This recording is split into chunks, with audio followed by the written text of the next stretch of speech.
వేములవాడ ఆలయం వద్ద వేములవాడ నుండి ముంబై వరకు 2 ఆర్టీసీ లహరి ఏసీ బస్సులను ప్రారంభించారు మంత్రి పొన్నం ప్రభాకర్. ప్రభుత్వ విప్ ఆది శ్రీనివాస్ ఈ ప్రారంభోత్సవంలో పాల్గొన్నారు. జిల్లా కలెక్టర్ సందీప్ కుమార్ ఝా, గ్రంథాలయ సంస్థ చైర్మన్ నాగుల సత్యనారాయణ గౌడ్, ఆర్టీసీ ఆర్ఎం, ఇతర అధికారులు అనంతరం వేములవాడ నుండి ముంబై వెళ్లే ఏసీ బస్సులో ప్రయాణం చేశారు. మంత్రి పొన్నం ప్రభాకర్, ప్రభుత్వ విప్ ఆది శ్రీనివాస్, ఇతర ముఖ్య నేతలు, అధికారులు.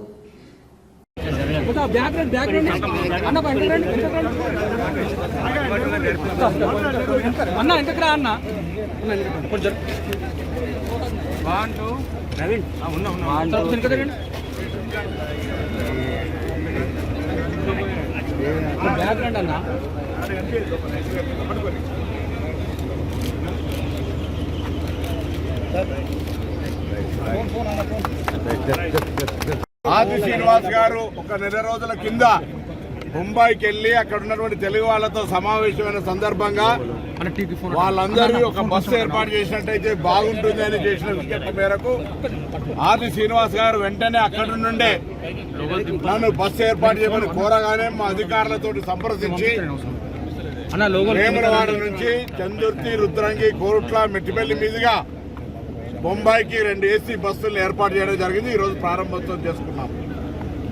బొంబాయిలో ఉన్నా ఎక్కడున్నా తెలంగాణే. ఆ తెలంగాణ బిడ్డలకు సంబంధించి రవాణా సౌకర్యంలో ఎక్కడ ఇబ్బంది కలగద్దని అక్కడి స్థానిక తెలుగు ఉన్నటువంటి బొంబాయిలో ఉన్న తెలుగు సంఘం నాయకులు ఆది శ్రీనివాస్ గారు కోరగానే వారు నాకు ఈ విధంగా బస్సు వేయాలని చెప్పగానే వెంటనే బస్సు ఏర్పాటు చేసి ఈరోజు బస్సు ప్రారంభోత్సవం చేసుకుంటున్నాం. ఈ సందర్భంగా బొంబాయిలో ఉన్నటువంటి తెలుగు వాళ్ళందరికీ శుభాకాంక్షలు. ముఖ్యమంత్రి గారు కూడా వెంటనే ఇటువంటి ఒక బస్సు వేసే నిర్ణయాన్ని వారు ప్రశంసించినారు. ఎక్కడెక్కడైతే అవసరం ఉందో ఇటువంటి బస్సు ఏర్పాట్లను కూడా వెంటనే చేయాలని కోరుతా ఉన్నారు.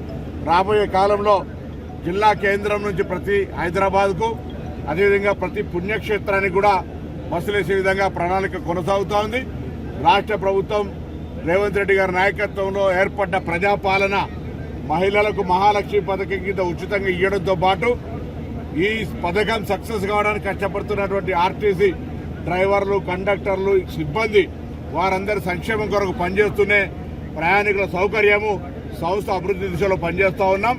అందుకే అనేక రకాల సంక్షేమ కార్యక్రమాలు వాళ్ళకి తీసుకుంటూ కొత్త నియామకాలు, కొత్త బస్సులు కొంటూ మహిళలు ఉచితంగా ప్రయాణం చేసే సందర్భంగా వారికి ఎటువంటి ఇబ్బంది లేకుండా మరి ప్రభుత్వం తరఫున కృషి చేస్తున్నామనే మాట సందర్భంగా మనం చేస్తూ ఈ బాంబే బస్సును తెలంగాణకు సంబంధించినటువంటి వివిధ రూట్లలో పోయేటువంటి సందర్భాల అక్కడ స్థానిక ప్రజలు వాళ్ళకు అనుకూలంగానే రేట్స్ కూడా ఫేర్ ఫిక్స్ చేయడం జరిగింది. కాబట్టి బొంబాయిలో తెలుగు అసోసియేషన్ కూడా రవాణా సంస్థ ఆర్టీసీ సేఫ్ రక్షణ ప్రయాణం ఉంటుంది కాబట్టి ఆర్టీసీకి సరైన విధంగా ప్రోత్సాహం ఇవ్వాలని సందర్భంగా కోరుతూ అందరికీ అభినందనలు.